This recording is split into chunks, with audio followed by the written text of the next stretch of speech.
Thanks for being here after lunch. Oh, it's kind of complicated after lunch. It's complicated for me as well. I'm Rob. I'm an Android engineer at the New York Times. I only work on the reading app. And yep, that's basically it about me. Okay, so how many of you are Android engineers or worked with Android in the past? Well, I guess the vast majority. How many of you use a dependency injection framework or something to provide dependencies? Okay, more or less the same. How many of you use Dagger? Oh, good, not even half. That's good. Okay, let's get started then. Feel free to sit down if you want, or stay, whatever you like, it's fine. Okay, so during the previous presentation, my clicker didn't work. There are chances that it won't work again, but I'll try. Okay. Oh yeah, it looks like it's working now. Okay, so the first thing that we have to explore is the difference between these two acronyms. So, what is the real difference between dependency injection and service locator? Yeah, that's very complicated. Actually, the real difference stands in how you think about them. Because basically, especially with Dagger, well, you can use them both without even realizing that. But let's see on an architectural point of view why they differ.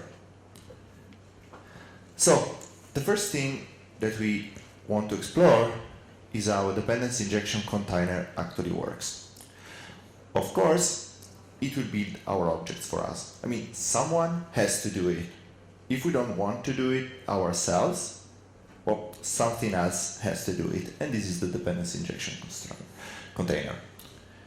Apart from actually building the objects, the container should only call itself.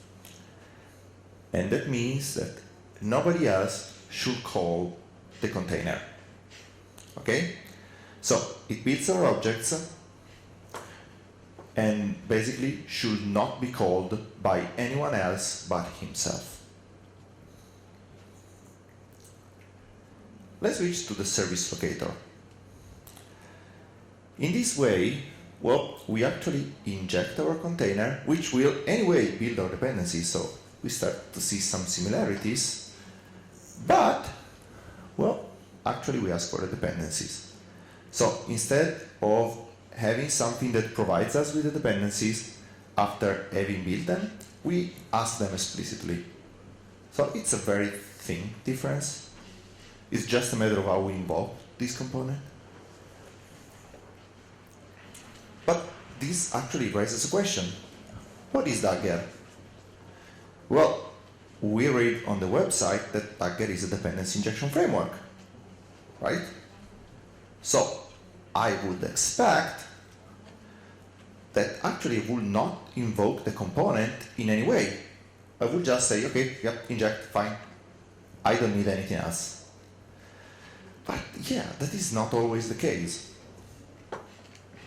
Of course, we can declare our variable and just inject the component. That will somehow work. But this is not the only way we can use Dagger, is it? Because we can also use it in this way, which is way closer to a service locator.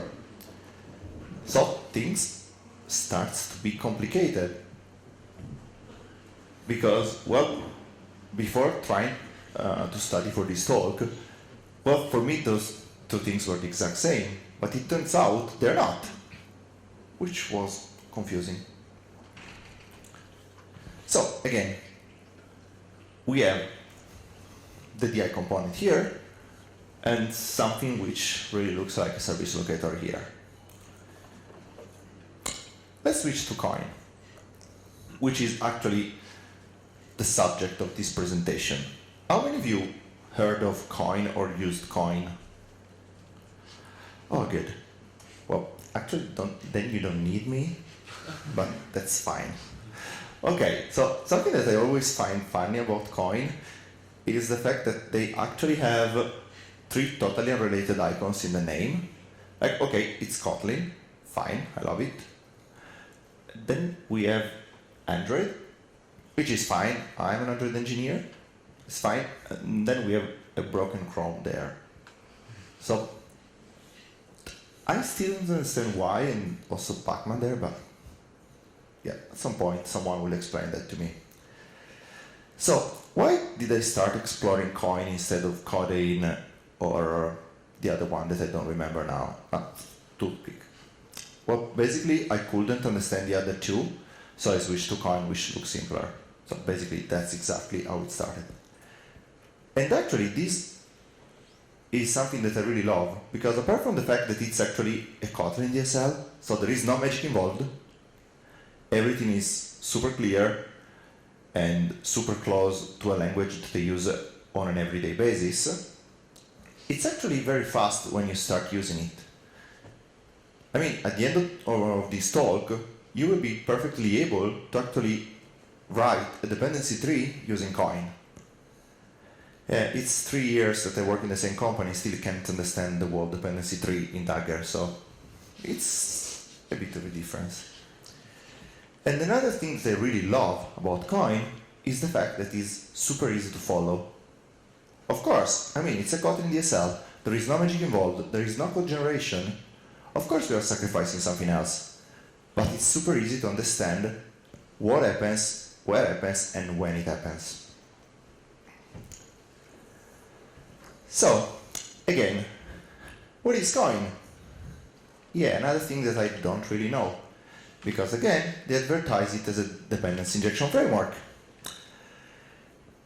Yeah. So, more or less, it's something you already saw with Dagger. So, I would say, yeah, that is a dependency injection framework. But if we actually command click into that inject delegate, well, we will see that actually what it does is really going to just take the component. And this inject actually will give us the exact dependency that we want there. So again, it's a dependency injection container which is actually hiding a service locator. Does it change something for us? No. Does it work? Yes. Good and fine. But let's see how Koin can be useful. Let's start from the modules. So, using Dagger, and actually even used it on Java, actually the Java programming language, sorry. Well, it was complicated. I mean, when you started writing the modules, the component, the subcomponent, try to understand how they all link together, well, it took me 3 days just to understand that. Wrote once, forget the day after. Well, with Koin is slightly different because, well, the syntax for building a module is this one. So our modules can be stored into a variable, or into a val, or being returned by a function. And you basically have only 3 ways of declaring things. The first one is a singleton, exactly like Dagger. The other one is a factory that will create the object every time we need it.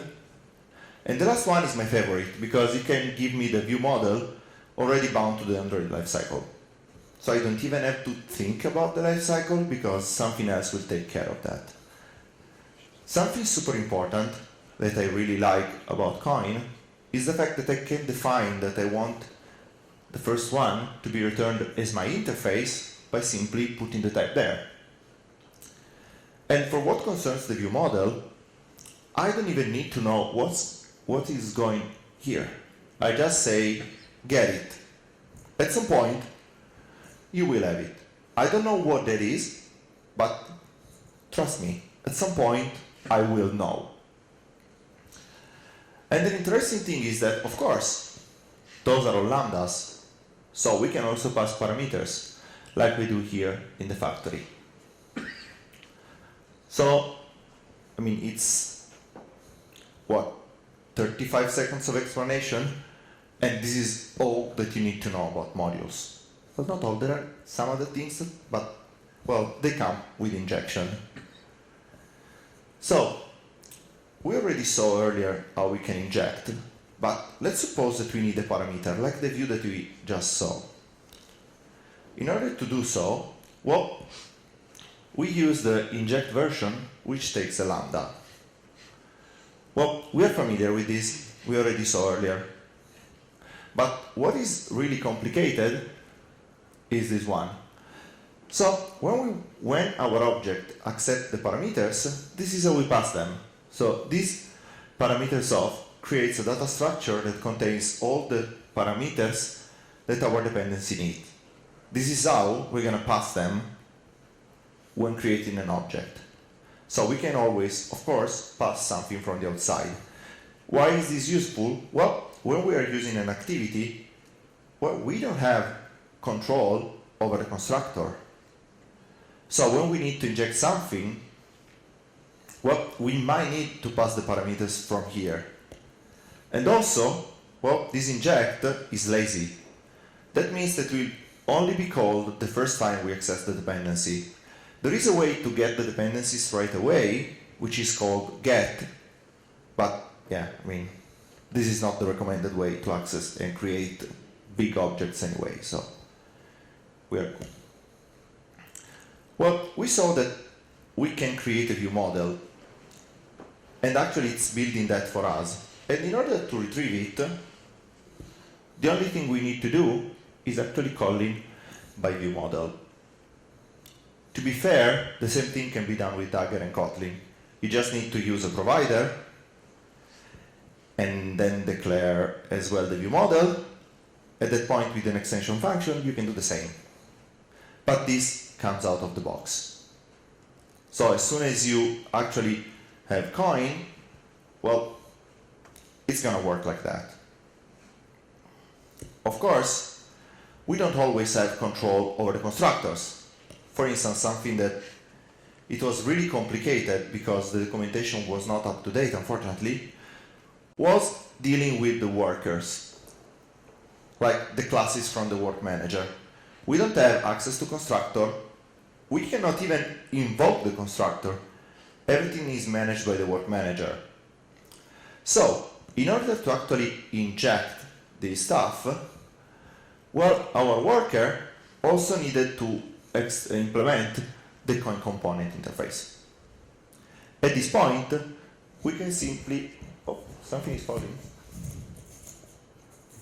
Okay, we can simply say by inject, because this inject will come from the Koin component interface and will be resolved.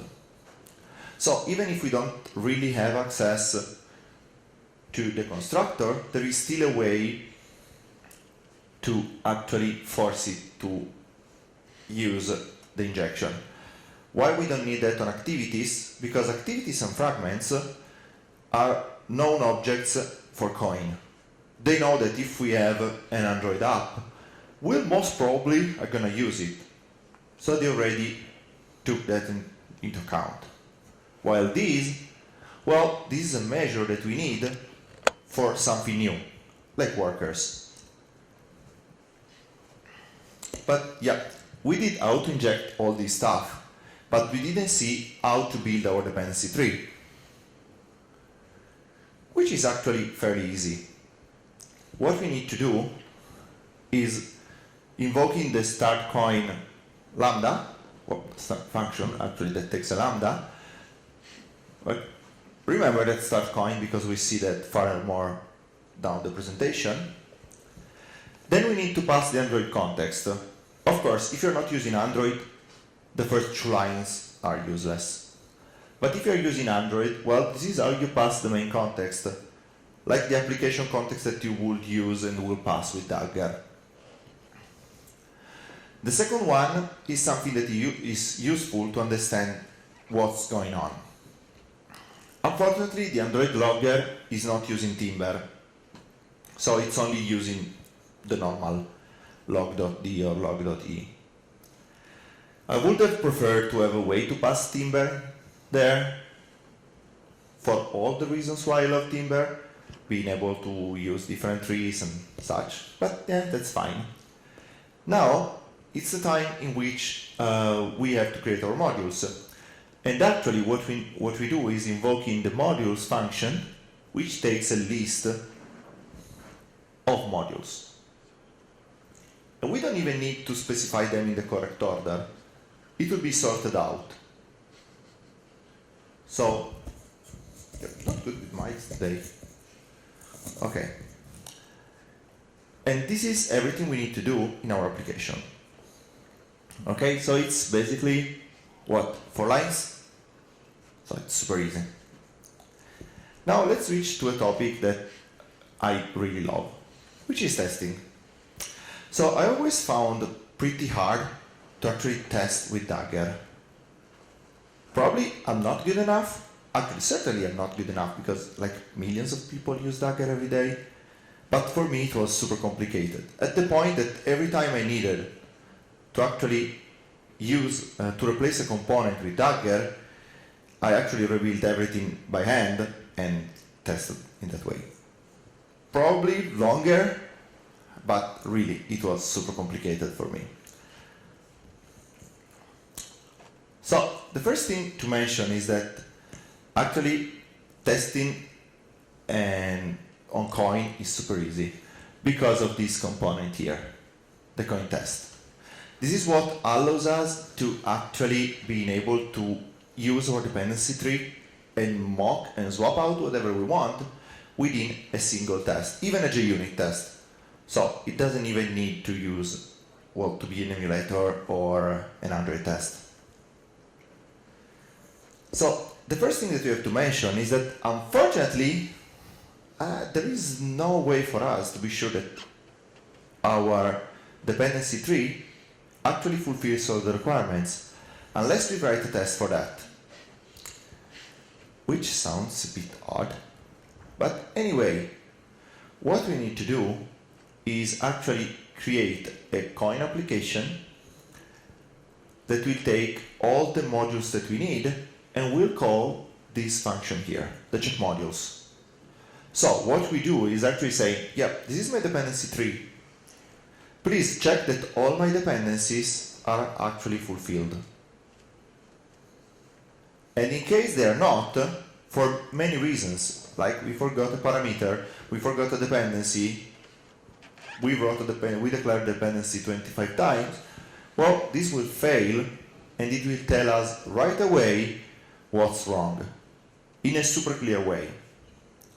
But of course, we saw earlier that we might need parameters, and this thing here doesn't take into account the parameters. But there is a way to do that. So basically, the check module actually accepts a lambda. And here, you can say, when you're creating this class, use these parameters. So we are basically combining the declaration of the tree with how to pass the parameters for a specific dependency. Like we did at the beginning when we used the by inject, we do that. And here, the fun thing is that we can use either mocks or normal object, and that's fine, as long as they actually fulfill the requirements for the interfaces. It's not something I really, really love, but at least, well, it gives us a certain level of security upon what we write. But of course, this only tests the dependency, which is something we don't need to do with Dagger, because, I mean, it will probably explode at compile time. Koin doesn't do that, but, well, this is a replacement. But let's build an actual test. One that, well, where we actually need to use Koin. The first thing to do is starting Koin, in the same way that we actually did earlier, where actually we invoke the start Koin in the setup method. That means that it will be executed before every test. If we want to use Koin, we have to declare the test as Koin test. In this way, we have access to all this stuff here. And again, the start Koin is the same thing that we used in the application. It's the exact same logic. So we're just saying, you remembered how we created that in the application? Yeah, this is the same thing. Just recreate it. Of course, this happened in the setup, but we need to close it. So we need to stop the dependency injection tree when we want to finish our test. We want our test to be clean. So it might happen that with some versions of Koin, if you don't do that, actually you end up in having very weird bugs, like dependencies that are not updated or something like that, which is not good. But I mean, we can wrap all of these into a test rule and just use that.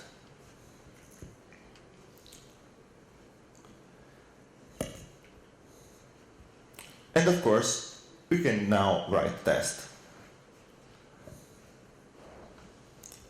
So, let's pretend for a moment that here we have our tear down function that for reason of spacing is not there.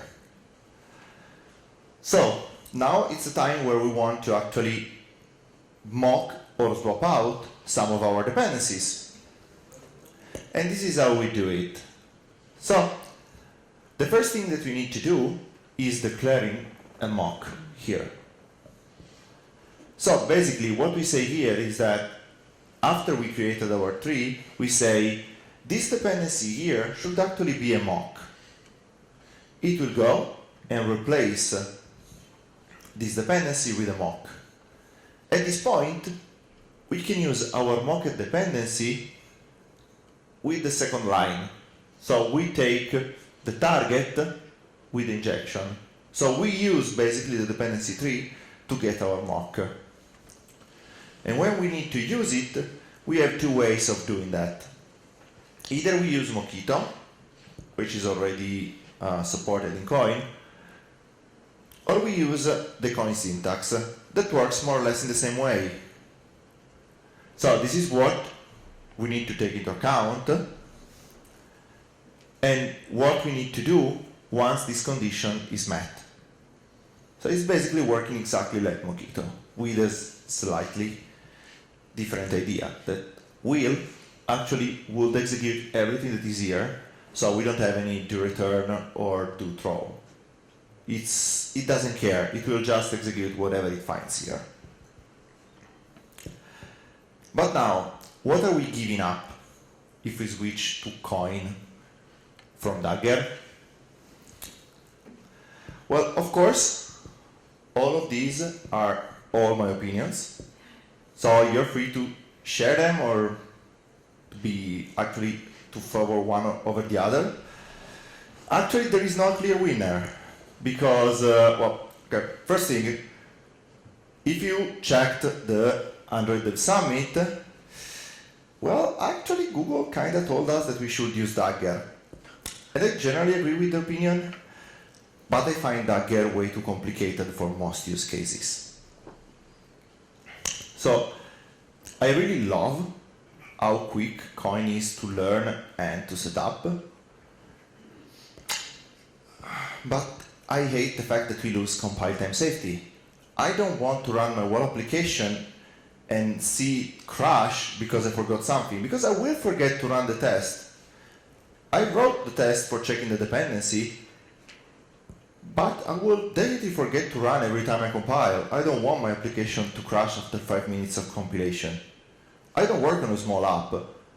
When I actually try to compile, do a clean compilation of my app, it can take up to 10 minutes. If it crashes right away, it's 10 minutes I wasted. And I don't like it. I prefer to be able to actually know right away what's wrong. So I actually prefer Koin's errors than Dagger's. But again, those are opinions. Also, there are a couple of open points that I'm not really sure about Koin. The first one is, how would Koin scale? I know that Dagger is complicated to set up, but once you set it up, actually it's not going to be more complicated than that. Well, you need to create a new module. Fine, you just copy paste what you just did. I mean, that's what I do. With Koin, yeah, but at some point the list will be long. How can I organize my modules so that it makes sense for me? And this brings us to the other point. I know that maintaining Dagger is not super easy, but again, I can apply the same concept everywhere. Would that be the same with Koin? I honestly don't know. I'm not sure how well will Koin scale. This is why I actually was saying that I'm not sure which one I like better. I think they serve different purpose. If you have like a smaller project, it makes sense to use Koin. If you know you have a huge project, then you use Dagger, you will have a huge problem as well, but that might be with Koin as well. Well, with a huge project, we might want to use Dagger, but that really depends. This is more a list of what I would like Dagger to become. Something simpler and that everyone can understand right away. So, before closing, do you have any question? No questions? Oh yeah, we have 2 questions. Oh, you're the same one that asked me the question earlier. Yeah, you. Yeah, okay. I mean, unless it's the same question, yes, okay. Hello and thank you for your presentation and for this interesting actually ideas about Koin. So I have a question. You mentioned about Mockito and Mox in unit tests with Koin. So did you mean that Koin included some Mox, some Mockito functions maybe, or just like that? And you don't need to implement the Mockito library in your project in that case, if you use Koin. I'm not sure about that. I know that there is support, but when I tried out, I already included Mockito, and honestly, I didn't remove it. So I just read the documentation. They say, yeah, we support Mockito fully. So I suppose that they somehow bring a dependency that will make sense, but I can give you a 100% certainty. Okay, and another question to you. Did you compare the Koin and Codeine? Because if you know Codeine based the same things as Koin, you should use the Codeine aware instead Koin component. So in your classes. I will respond to that in the conclusion. Okay. I promise. Okay. Okay. Do you have other questions? Oh no, thank you.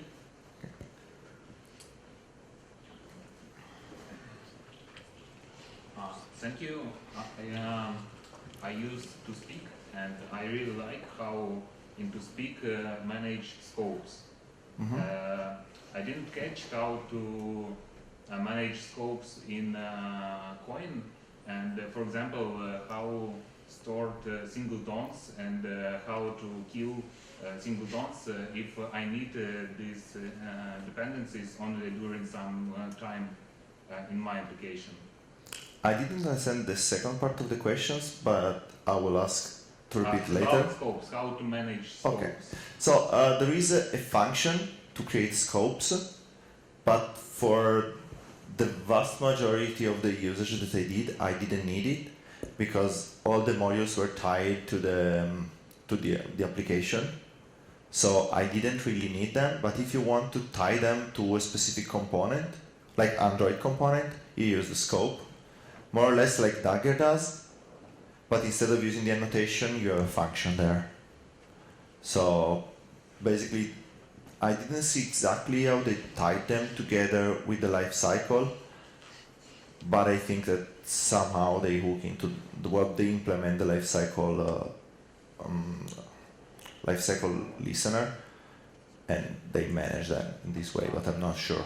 I have some cases when we have to share some objects between some fragments, maybe in chain, and after this chain ends, we have to kill all the dependencies and close scope. Is it easy to do by Koin? I can give you a 100% yes, because it really depends on the use case that you're experiencing. But usually it's not harder than invoking the scope and actually giving it the component that it should connect to. In your case, though, you have multiple components to listen, so it might be a bit more tricky. But I would say that it's not much harder using Koin. Okay, thank you. Other questions? Probably thank you for your presentation. And, my question is probably a follow-up question to the previous one. I want to know, is there any scope nesting, like one scope, not scope, component nesting, that one component depends on the high-level component and so on, sub-components? I'm not sure. I don't think so. I've never seen anything about that.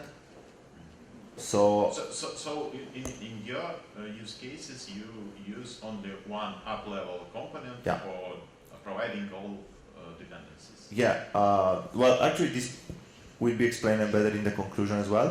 Okay. But yeah, I prefer to use Koin on smaller projects and tend to use Dagger. With On a bigger- larger ones, yeah. multimodal projects and so Yeah. on. Yeah, multi-module and multi-dependency is super complicated, but I'm not the one managing it, so it's fine.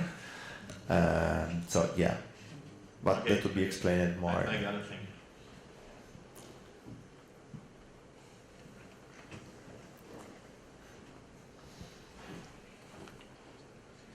Thanks a lot for your speech.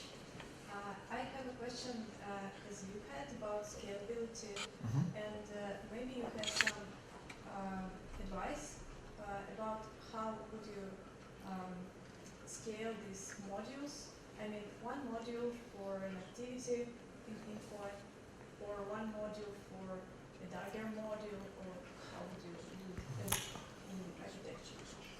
Well, I honestly will do one per feature, because I usually don't really care if they are connected to a specific fragment or activity. I will care more about the feature and the flow they are actually allowing me to do.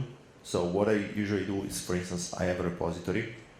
I know this repository needs a DAO and a network layer. Those are provided together. So I have the repository flow, and this can be then used by other components. But this is a feature, and I prefer them to be encapsulated in this way. Okay, thank you. That's again another opinion.